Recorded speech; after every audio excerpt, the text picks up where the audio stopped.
That's right, boys. The day has finally come. We're doing the first service on the 2025 Yamaha R9. My name is Thought Taken, and today we're going to be doing the first service on the 2025 Yamaha R9. Now, as far as I can tell, I can't find any other guides on the internet for this right now, so we're going to be kind of going into this a little bit blind. If you guys don't know what a first service involves on a sport bike, typically at around 600 miles, manufacturers require that you do at least an oil change. It's mainly because when a motorcycle is brand new, all those metal bits are smashing together for the first time, and all that smashing together creates imperfections, and imperfections mean metal shavings. All those metal shavings go down to the bottom of the motor, and we don't want that to recirculate throughout the motor for the rest of its life, so we have to get that stuff out of it. The bike is currently covered in pollen and only sitting at 512 miles after owning this bike for almost 3 weeks now.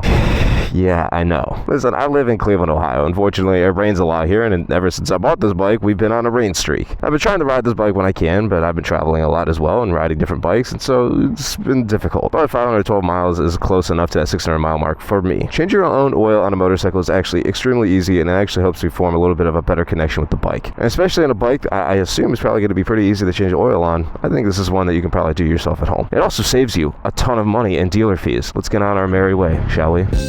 Well, for no reason at all, but besides the fact that my apartment sucks, we are here at Ducati Cleveland. Big shout out to these guys for letting me use their bench because my apartment sucks to work on stuff at. So I finally got the R9 up on the bench. Very much thank you to Ducati Cleveland for letting me use one of your benches today. I did manage to get a few more miles on the bike before coming here, so we're at 535 miles doing the first service on this bike. All you're gonna need is about 4 quarts of this full synthetic Yamaha lube. I opt for the full synthetic just because I hear it's much better than conventional oil. So you spend a little bit more money, but you get much higher quality oil for your motorcycle that you care so much about. On top of that, you're also gonna need an oil filter and then a new crush washer, which I believe is inside of this box. So let's go ahead and get this thing lifted up and let's get started. So as far as I can tell, there's actually no guides on the internet on how to do this yet. We are one of the first ones as of recording this video. So fortunately, there are a lot of guides on how to do oil changes on the MT-09, which has the exact same motor as this bike. So as far as I can tell, there's 3 little bolts on this side and 3 little bolts on the other side, and the drain plug and the oil filter are both hiding right behind there. So in theory, all we have to do is remove those 6 bolts. This belly pan comes off, and then we have access to everything. Makes sense to me.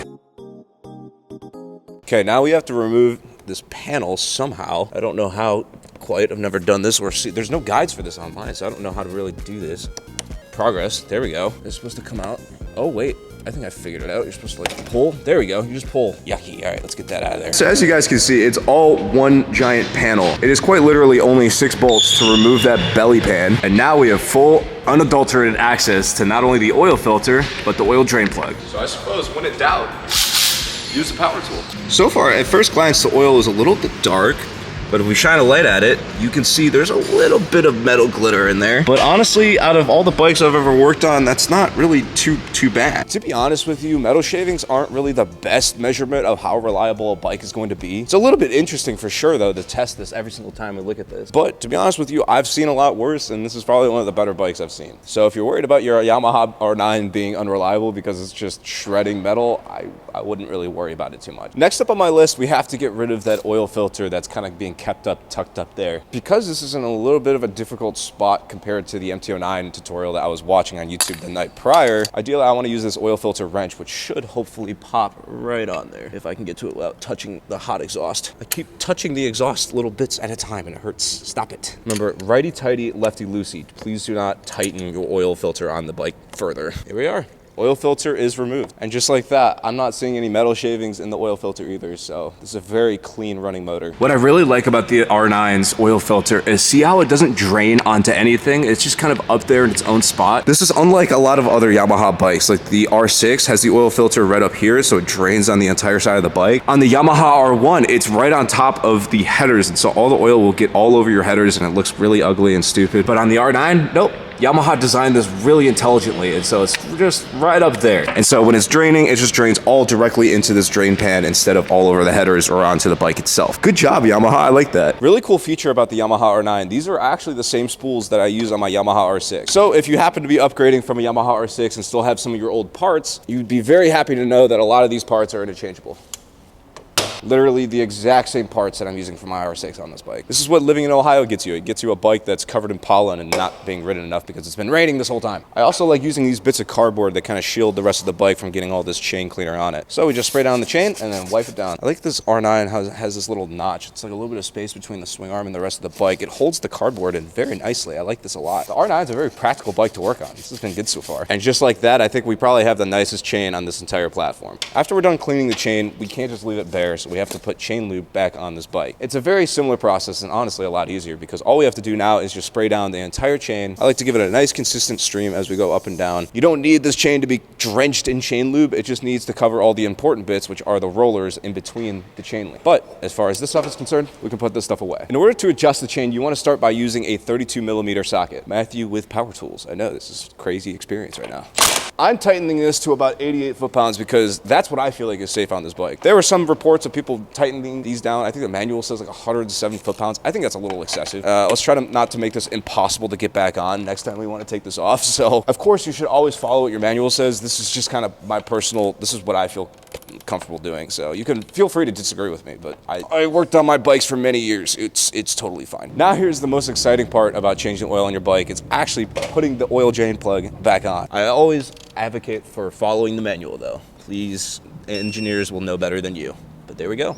Perfect. And this is also going to be another weird tip that I picked up from my dad a couple of years ago, especially with these more screw-on oil filter types. I always like putting in a little bit of oil before screwing the filter on just to kind of give it a little head start because all the fresh oil that we're putting in has to circulate through this filter and fill up the filter first. I don't know if it really helps, but my dad taught me to do that a couple years ago, so I've been doing it ever since. So for the oil filter, I'm sure this also has a spec in the manual as well. I'm just going to do 10 foot-pounds just because that's what I trust. Again, these are usually hand tightened and that's good enough, but now it's time for one of my favorite processes in this entire thing, and that is filling up the oil on the bike. Everything is torqued down, the chain is adjusted, and now all that's left to do is to just fill the bike with oil and then start it up. So the oil capacity on the Yamaha R9 is about 3.38 US quarts. That makes sense because it's literally the exact same motor I have an MT-09, and that's about what an MT-09 requires. So each one of these bottles is about 1 US quart, so should use about 3.38. What's going on? Nice to meet you. You Matthew Woods? Yes, sir. Nice to meet you, man. Sorry, my hand's probably covered in oil. I'm sorry. I'm not hearing any weird noises. I think we're totally fine and good with this. So after you let the bike sit for a little bit, after you started it up, make sure you guys recheck the oil level, which ours looks like it is pretty dang perfect. It looks like it is just cresting below the top line, which is a good thing. You can see that bottom line down there. If you're just street riding your bike, you want to make sure, I mean, pretty much in every application, you want the oil level between those two lines. If you've done that properly, then you're golden. And just like that, the 2025 Yamaha R9 is fully broken in. Just to recap, we changed the oil on this bike, we adjusted the chain, and that's really all you need to do on first services. If you bring your bike to a dealer, they're also going to tell you that they check every single bolt and make sure everything is torqued to spec. But to be honest with you, if you haven't noticed any bolts going missing or getting loose after 600 miles of riding your motorcycle, I really wouldn't worry about it. With 535 miles on the odometer, yeah, you're supposed to do this at 600 miles, but pretty much all of those 535 miles were on side roads instead of main roads, and so I think that this bike has been thoroughly ridden enough for its break-in service. But now that this bike is fully broken in, now I can finally go full throttle on this bike and finally feel all the horsepower of 117 horsepower that this bike makes, I think. I'm really excited to see how this bike compares to my R6, especially because I have a 2025 R6 sitting at home. Future plans for this bike, of course, this thing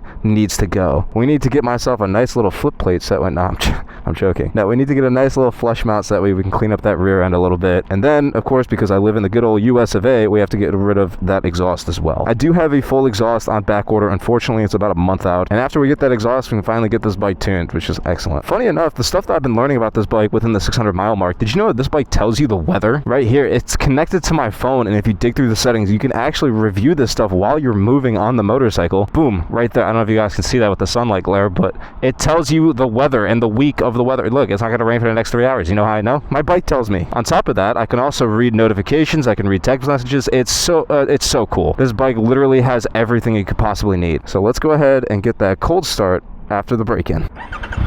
And with that, away we go, baby. Finally broke it in on the Yamaha R9. Why do I hear a noise? Do you guys hear something? I hear like a grinding noise, but I don't know. I never noticed that before, but it should be fine. I mean, we recorded an oil change before the 600 mile mark. I feel like we're fine. I'm not trying to freak out or anything, but it's just like hearing a ticking noise on a brand new motorcycle is that I just did a fresh oil change on. Ooh, well, what is that? That's not good. Is that just water? I think that's just water coming from the exhaust. I don't see any oil leaks or anything like that. I swear I did everything perfect on this bike. I spared no expense. What is going on right now? Oh man, I'm mildly concerned about riding this thing on the road. I have to trust my life with my own mechanic skills. I'm not crazy. I don't know if you guys can hear that on camera, but I didn't hear that before. Maybe it's just the way my earplugs are sitting in my head right now. I don't know. Yamaha, what's going on? Why is your bike ticking? Why are you making noises? You're brand new. Stop it. Quit being bad. What's the worst gonna happen, right? She's under warranty. So we could be the first person to blow up a Yamaha R9. If you guys don't know the Yamaha R9, it has a slew of electronics. We were briefly talking about it earlier, but we have to get into now the power modes on this bike, which is not something I've messed with yet. So this bike has sport, street, and rain modes. I'm pretty sure all of those are self-explanatory. Rain being like low power, most traction control, most like, I know the screen is probably really hard to see, by the way. It's like I'm having the same issue, but, and then you have your street mode. That's like the middle. It's going to be smooth, but like a little bit of electronics. Not as bad as rain mode, but yeah. And then you have sport, which is supposed to give you like more power, less traction control, but on this bike, it's extremely limited. Now, I would like to save the full throttle on the Yamaha R9 for a separate video because I've been thinking about that. The last full throttle video I did on the V4, that was down in North Carolina, and that was a very special video to me. That was like 40 minutes long. I talked about a lot of personal stuff in there, and that video meant a lot to me, so I would like to talk more about that stuff. I would like to make the full throttle on this video, on this bike, very special as well, so I kind of want to wait for that. I'm going to give my full impressions of ripping this bike around after I've actually been ripping on it, because this bike only has 550 miles on it, dude. It's not that many. That to me is not that many miles. Granted, it's been raining here and I haven't had an opportunity to ride it. You guys got to understand, I've been traveling. It's not like I haven't been riding. I just haven't been riding this bike. So it requires a little bit of weight. But anyway. Okay, so she has a little bit more pickup now in first. I was a little bit worried. But here's the problem. Yeah, second gear is where this bike completely lacks power. It's nothing. There's nothing in second. So I'm going to try to do a little bit of a demonstration here. So second gear, full throttle, and then click into third. It immediately starts pulling much harder. I'm going to try hitting that again.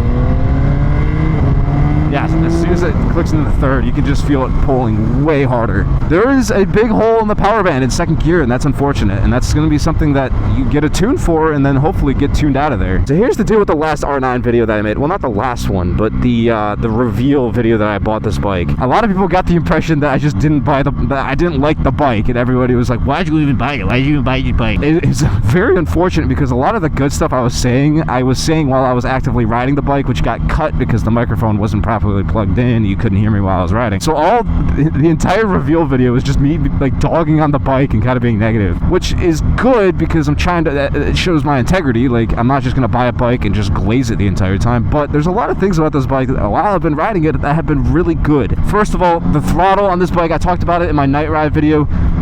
Perfect, just pristine, just amazing. I love the cruise control on this bike. It works perfectly. I can let go, rest my hand for a little bit, and then hop right back on whenever I need to. I also like to consider myself an aficionado of the wonders of technology. This bike has pretty much every single tech feature that a Model 1000 has, and I love that for it. It just makes me happy that you can still buy such a quality motorcycle for like $12,500. If I ever, please, like, let this be the signifier. If I ever criticize this bike in the future, let it be known that going forward, this is probably one of my new favorite bikes ever made. The looks could probably be, there's a little bit left to be desired there, but besides the looks, this bike is excellent. I don't think any motorcycle is perfect. The R6 is, comes pretty close to it, but the R6 is being held back by the things that the R9 fixes. The R6 has a twitchy throttle. This bike has a nice smooth one. The R6 is kind of buggy around the city. This is a lot more zippy, a lot more fun. Yes, this lacks the high screaming RPMs of an R6, but it doesn't, they're two different bikes. They do the same jobs, but they do them differently at different rates. That's just kind of how I'm looking at it. It's a pretty dang good bike, though. With all that being said, I hope you guys have a newfound respect and appreciation for what this bike is and for what it does. And I hope you guys, if you guys buy one of these bikes, I hope you get out there and do your own oil changes, because I just saved myself like $100 today doing all that stuff myself. This bike is super easy to work on, super beginner friendly if this is going to be, one of your first or second sport bikes. If you're coming off of like a Ninja 400 or like an R3 or something, this is going to be perfect for you. I actually have one last thing to share with you. I nicked the crap out of the swing arm, so now this bike really reminds me of my old Triumph Daytona. I had a Triumph Daytona 675, which was a 3-cylinder from back in the day, and I had pretty much the exact same nicks on my swing arm. They were a little bit more down here, but stuff like that doesn't bother me. The bike is going to be ridden. She's going to get scratches and beat up anyway, so who cares? Obviously, I want to keep my things looking nice and fresh, but that's not going to ruin my day, bro. Like, whatever. It's got a little scratch on the swing arm now. Whoa, big deal. She's lucky if she's not going to get totaled by the end of this. So, with all that being said, my name's been Thought Taken. Hope you guys learned something today, and I'll talk to you guys in the next one. I'll see you next time. Bye-bye.